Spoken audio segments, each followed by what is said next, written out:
문제가 생길 수가 있는 거예요. 에어플로우 센서 안에 커넥터입니다. 너무 강하지 않게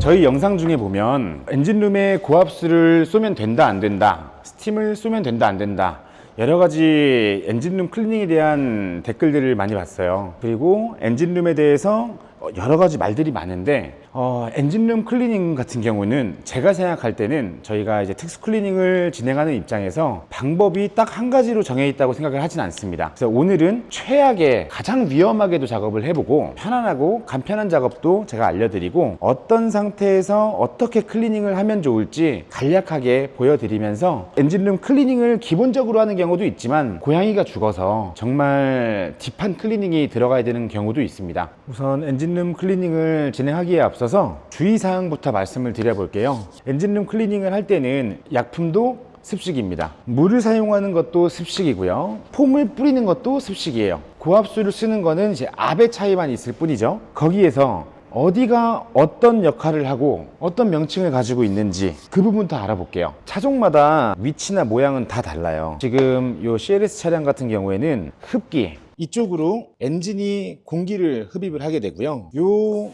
통로를 지나서 안쪽에 제 구조물을 보여드릴게요. 이 안쪽으로 공기가 들어오게 되는 겁니다. 공기가 들어오면 엔진 에어클리너예요. 이 필터에서 더러운 이물질들을 걸러주고 걸러진 공기가 엔진으로 들어가서 압축적화 방식으로 디젤 엔진을 작동시켜 주는 겁니다. 근데 이 흡입부에 물이 들어오게 되면 필터가 바로 젖게 돼요. 필터가 젖으면 이 안쪽으로 바로 물이 유입되게 됩니다. 그러면 엔진이 물을 먹겠죠? 그러면 정말 침수차가 되는 겁니다. 엔진 블럭이 깨지기도 하고요. 굉장히 심각한 문제를 일으켜요. 때문에 도로 침수 시에 범퍼 상단까지 엔진이 공기를 흡입할 수 있는 그 흡입구까지는 물이 닿으면 안 되는 겁니다. 근데 엔진룸 세척 시에 그만큼의 물을 이 안쪽으로 유입시켜서 이 필터를 다 적시고 안에 물이 유입되고 하는 상태에서 시동을 걸게 되면 엔진 안쪽으로 물이 유입될 수가 있는 거죠. 그 부분은 굉장히 희박할 수 있지만 조심하셔야 되는 부분입니다. ABS 모듈이에요. 이런 부분들에 약품을 사용하고 물이 고이고 하면 문제가 생긴다고 생각하시는 분들이 많은데 실제로 문제가 생기는 것을 저는 본 적은 없습니다. 하지만 모듈이기 때문에 조심해야 되는 부분은 있겠죠. 근데 조심하는 만큼 이 부분들의 클리닝을 조금 더 보수적으로 한다고 하면 그만큼 클리닝이 더 완벽하게 되기는 힘들 수 있습니다. 브레이크 리저버 탱크랑 브레이크 하이드로백 그리고 퓨즈 박스입니다. 퓨즈 박스는 조심하셔야 돼요. 하지만 커버가 위에서 밑으로 이렇게 물리는 타입이어서 실제로 물을 쏜다고 해도 커버를 열어보면 물이 들어가 있지 않습니다. 물을 넣고 싶어도 넣기 힘든 구조예요. 그래도 물이 들어가면 문제가 생길 수 있으니 조심하셔야 되는 부분이긴 합니다. 이 부분은 차량의 플러스 단자예요. 안쪽 커버를 벗겨보면 물이 고일 수 있는 구조로 되어 있죠. 물이 닿아도 문제는 안 되지만 물이나 약품이 부식이 될 수가 있으니까 작업이 끝난 이후에는 충분히 에어를 쏴서 말려주시는 게 좋습니다. 이 부분은 ECU입니다. ECU는 굉장히 중요한 주요 부품이에요. 제가 커버 탈거해 가지고 보여드릴게요. 여기 커버를 탈거하면 더 잘 보이죠. ECU의 생긴 모습이 이렇게 생겼고요. 지금 커넥터는 이쪽에 자리하고 있습니다. 커버가 있으니까 고압수를 쐈을 때 어느 정도 보호되는 부분이 있고 이런 부분들은 전부 다 실링이 되어 있어요. 커넥터 안쪽이 어떻게 생겼는지 보여드릴게요.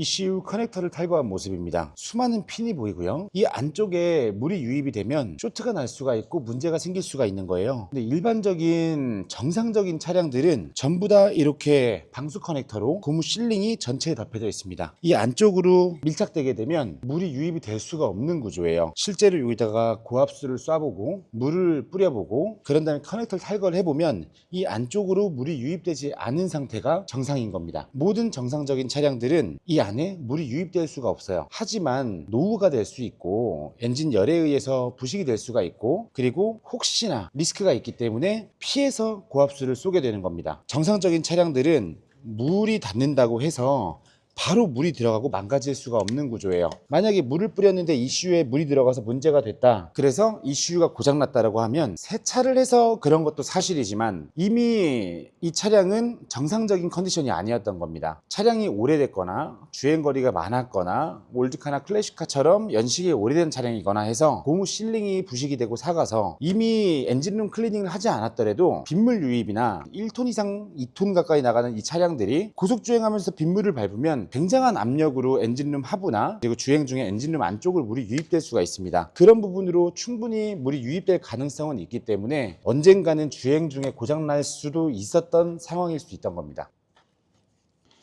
자, 잘 보일지 모르겠는데 이 안에 보면 노란색으로 여기도 실링이 되어 있어요. 물이 들어갈 수가 없습니다. 또 다른 커넥터 하나 더 빼볼게요. 자, 에어플로우 센서 안에 커넥터입니다. 여기도 주황 색깔로 방수 실이 보이죠? 엔진룸 안에 엔진 상부, 하부 모든 엔진룸 안에 부품들은 그리고 커넥터들은 전부 물이 유입될 수가 없는 구조입니다. 하지만 여기서 변수가 있다고 하면 연식이나 노후로 인한 실링 손상으로 물이 유입될 수가 있겠죠. 그래서 무조건 방수가 다 되어 있다고 해서 고압수를 주요 부품에다가 쏘는 행위는 위험할 수 있는 겁니다. 정상적인 차량, 특히나 출고된 지 오래되지 않은 차량들은 확률적으로 문제가 될 여지가 굉장히 낮아요. 반대로 연식이 오래되고 주행을 많이 한 차량 같은 경우에는 고무 부품들이나 다른 부품들, 실링들 문제가 될 수 있는 여지가 더 높아지겠죠. 때문에 모든 차량들을 똑같이 고압수를 굉장히 강하게 쏴서 클리닝을 한다라는 건 리스크가 있을 수는 있습니다. 하지만 고압수를 쏴서 고장날 수 있는 차량은 언제든지 다른 이유로 고장날 수가 있는 상태라고 보시면 됩니다. 엔진룸 클리닝을 진행하면서 망가뜨리면 안 되잖아요. 부품 노후가 있다고 해도 클리닝을 한 전과 후가 같아야 되는데 그 부분 때문에 조심하셔야 되는 겁니다. 부품들이 어디서 노후가 됐을지 어떤 부분의 컨디션이 안 좋을지는 모르는 부분이기 때문에 그래서 보수적으로 고압수를 피해서 뿌리고 그리고 클리닝을 습식으로 한다 안 한다를 결정하게 되는 겁니다. 일반적으로 저희가 엔진룸 클리닝을 진행을 할 때는 고압수를 이렇게 멀리서 분사를 하게 됩니다. 그러면 전혀 손상가지 않는 압이 전달이 돼요. 근데 이거는 제 차량입니다. 그래서 테스트 삼아서 제가 아까 설명 다 해드렸죠. 근데 일반적으로 구독자님들이 엔진룸 클리닝을 할 때는 이렇게 커버가 다 씌워진 상태로 세차를 하시잖아요. 최대한 이 상태에서 위험하게 세차를 해보겠습니다. 이렇게 가까이에서 고압수를 분사를 해보고요. 퓨즈박스 부분도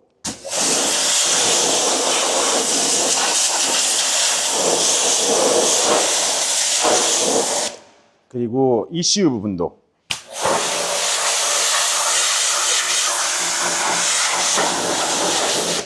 그리고 배터리 단자 부분도 그리고 이 안쪽을 열면 배터리가 나와요. 배터리도 이렇게 쏴도 문제가 안 돼요. 하지만 이 커버를 벗겼을 때 이 안쪽으로는 블로우 모터가 있고요. 연결된 에바포레이터가 있습니다. 물이 들어가서 좋을 게 없겠죠.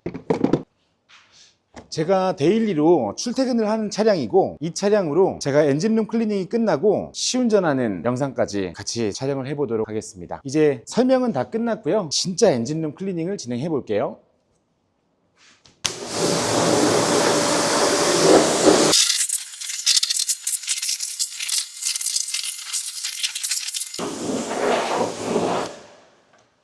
엔진룸 클리닝 방식은 딱 정해진 건 없어요. 오늘 저 같은 경우에는 APC 전체적으로 도포를 하고요. 그리고 중성 폼으로 덮어서 약간의 불림 시간을 준 다음에 브러쉬를 사용해서 클리닝을 해주고 다시 한번 헹궈주는 작업을 하겠습니다.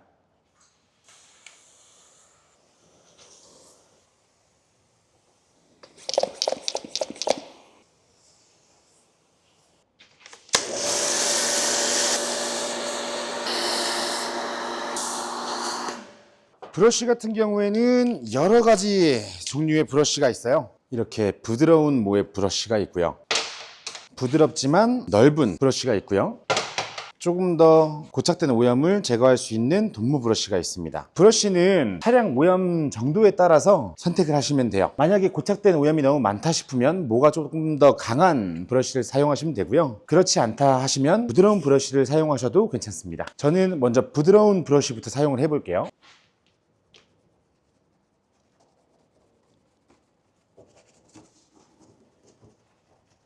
지금처럼 이렇게 부드럽고 작은 브러쉬를 사용하시면 이런 안쪽까지 꼼꼼하게 케어를 할 수 있다는 장점이 있고요. 이렇게 넓은 브러쉬를 사용하시면 작업 속도가 더 빨라진다는 장점이 있죠. 그래서 뭘 사용하면 맞는 거고 또 다른 걸 사용하면 틀린 거다, 그런 부분들은 없습니다. 상황에 따라서 맞춰서 사용하시면 돼요.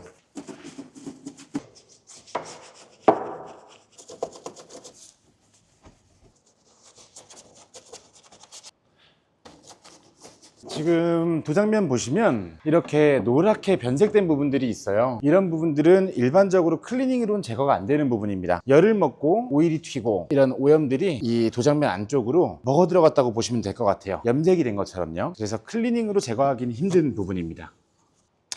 꼭 이런 브러쉬만 사용해야 된다는 법은 없어요. 이런 미트가 편하시면 미트로 닦아주셔도 됩니다. 틈새들은 꼼꼼하게 브러싱을 해주시고요. 넓은 면들은 밑으로 세척을 해도 되는 부분이에요. 이 안쪽으로 들어가는 물들은 전부 다 이런 하단으로 빠져나오게 되어 있습니다. 엔진룸을 닫고 주행을 하게 되면 또 다른 방향으로 물은 전부 다 제거가 됩니다. 그래서 물이 들어갔는데 나머지 잔여 물들이 부식을 일으키고 그럴 걱정을 하실 필요는 없어요.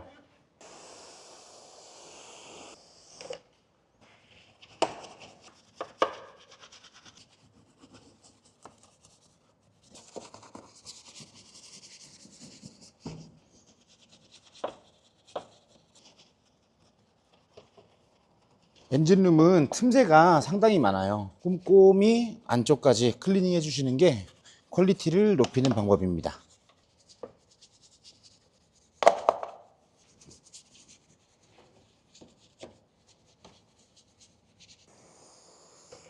그리고 브러쉬가 닿지 않는 안쪽 부분들은 저희 휠, 림 브러쉬 있죠? 그 부분으로 부품이 손상되지 않게끔 너무 강하지 않게, 이거를 세게 움직이다가 부품이 걸리면 파손될 수가 있어요. 닿는 부분까지 조심스럽게 클리닝을 해주시면 안쪽까지 깔끔하게 클리닝을 진행하실 수가 있습니다.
자, 이제 1차 클리닝이 끝났고요. 이 상태로 마무리를 지어도 되지만 저희 같은 경우에는 1차 클리닝 끝난 후에 이 부드러운 브러쉬로 미흡한 부분들이 있는지, 보강해야 될 부분들이 있는지를 확인을 하고요. 그 다음에 두 번째 클리닝을 진행하게 됩니다. 지금 보시면 1차로 제가 클리닝을 했을 때 아직 미흡한 부분들이 있어요. 이런 부분들은 조금 더 모가 강한 브러쉬로 다시 한번 클리닝을 해주시는 겁니다.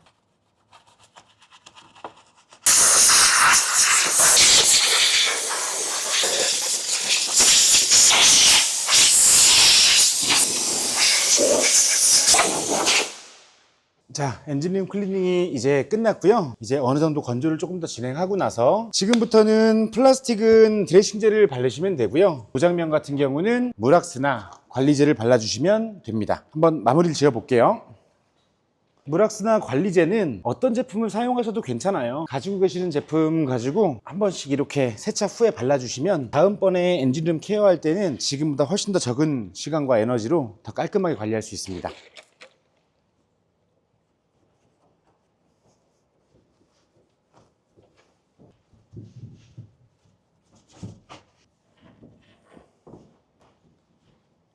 나머지 플라스틱 부분은 플라스틱 드레싱제를 발라 볼게요.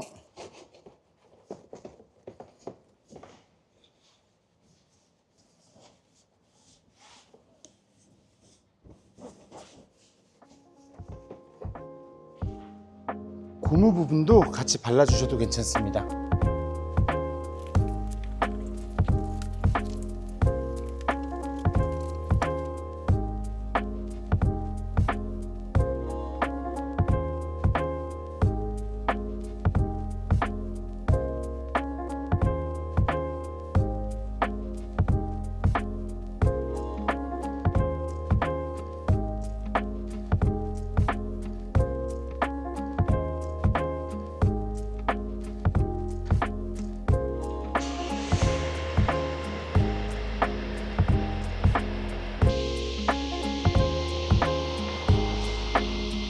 시운전을 나와서 운전 중이고요. 차량은 크게 문제 없이 주행이 잘 되고 있습니다. 저희가 평소보다는 조금 더 무리한 클리닝을 보여드렸어요. ECU나 퓨즈박스 같은 곳에 가까이서 고압수를 쏴보기도 하고, 그리고 구독자님들한테 도움드리기 위해서 에어 클리너, 그 필터죠, 그 안쪽의 구조를 설명드리려고 보여드리기도 하고요. 그리고 커넥터를 탈거해서 안쪽의 구조가 어떻게 생겼는지, 그리고 그 안에 실링이 어떤 구조로 어떻게 물을 막고 있는지 부분들을 조금 더 이해하기 쉽게 직접 탈거해서 보여드렸어요. 우선은 엔진룸 클리닝을 진행하실 때 주의사항도 알려드렸으니까 도전해보셔도 괜찮고요. 만약에 연식이 오래됐다거나 아니면 배선 까짐이나 부식 같은 게 보인다고 하면 추천하지 않습니다. 그럴 경우에는 근처 디테일링 샵이나 전문가한테 맡기시는 걸 추천드립니다. 차량은 이상 없이 잘 주행되는 상태고요. 저도 이번 영상 덕에 깔끔한 엔진룸을 갖게 됐습니다. 이번 영상은 구독자님들이 엔진룸 클리닝에 대해서 댓글을 달아주셔서 저희가 촬영을 해봤어요. 많은 관심, 구독과 좋아요 부탁드리고요. 다음번에 더 궁금한 부분들이 있으시면 언제든지 댓글 남겨주세요. 그러면 저희가 또 그 부분으로 영상 촬영해 보도록 하겠습니다. 감사합니다.